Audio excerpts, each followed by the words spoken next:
Olá, meu nome é Ana e esse é o canal da Bibicave. Essa é a sexta parte da nossa série de videoaulas sobre TCC, estrutura e formatação. Agora iremos falar sobre as ilustrações e os elementos pós-textuais. Começando pelas tabelas, elas são regidas pela norma de apresentação tabular do IBGE, o Instituto Brasileiro de Geografia e Estatística. De modo geral, ela é dessa forma que vocês estão vendo no exemplo. Acima, você vai ter tabela 1, 2, 3, pelo número de apresentação, traço, o título, abaixo, a tabela com 3 linhas paralelas horizontais, as duas primeiras para destacar o cabeçalho, logo abaixo os dados, e no final uma linha fechando. Não tem linhas de grade nem linhas laterais, são só essas 3.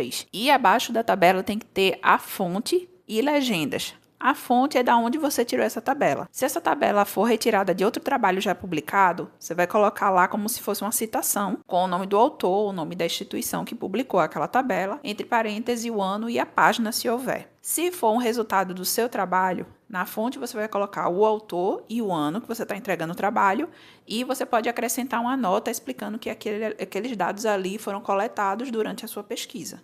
Diferente das tabelas, os quadros são considerados pela norma como ilustrações. A diferença principal entre quadros e tabelas é que as tabelas indicam principalmente números estatísticos e os quadros vão ter dados subjetivos. O quadro ele tem essa formatação aí do exemplo, com todas as linhas de grade. Acima vai ter o nome, quadro, e o número de ordem, nesse caso 1, traço e o título, e abaixo do quadro vai ter a fonte dos dados como uma citação. As figuras também são ilustrações, e aí no exemplo eu coloquei um gráfico também como figura porque quando o gráfico for feito por você, ele é gráfico, mas quando ele for retirado de outra fonte, você está citando, você vai apresentar esse gráfico, que não é seu, como figura. Então a figura vai seguir a mesma regra lá do quadro, ela vai ter acima a figura e o número de ordem, traço, o título, abaixo a figura, abaixo da figura você vai ter lá fonte, e aí da onde você tirou o material, e o ano e a página, se houver. O gráfico, como eu falei, quando é feito por você, ele vai ser nomeado de gráfico. Mesma coisa, lá no início, gráfico 1, número de ordem, traço, o título. No meio, o gráfico, abaixo, a fonte. Como o gráfico é feito por você, vai estar lá o autor e o ano de entrega do seu trabalho. Se você quiser, mais uma vez, você pode colocar uma nota dizendo que aqueles dados foram compilados por você como resultado da sua pesquisa. E agora vamos para a parte pós-textual. No pós-textual, só é obrigatório que você tenha as referências. Tudo que você citou no seu trabalho deve ter uma referência.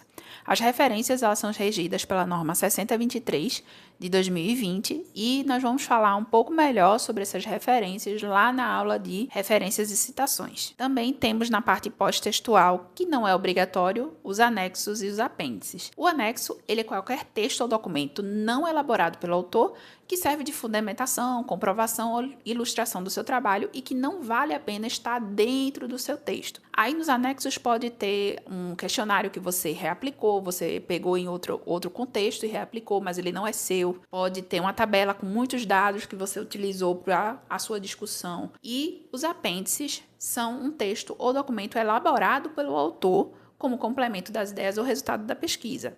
Daí você pode ter nos apêndices uma ilustração que você criou, você pode ter uma entrevista, um questionário que foi criado por você. Enfim, qualquer coisa que foi você que fez e está lá como complemento é um apêndice. E essa foi a última parte da nossa série de vídeos sobre TCC, estrutura e formatação. A próxima série de videoaulas será sobre referências e citações, que também será dividida em partes. Todos os links estarão disponíveis na descrição desse vídeo. Não deixa de curtir esse vídeo, compartilhar com seus colegas, se inscreva também no canal e nos acompanhe pelas redes sociais. Até a próxima!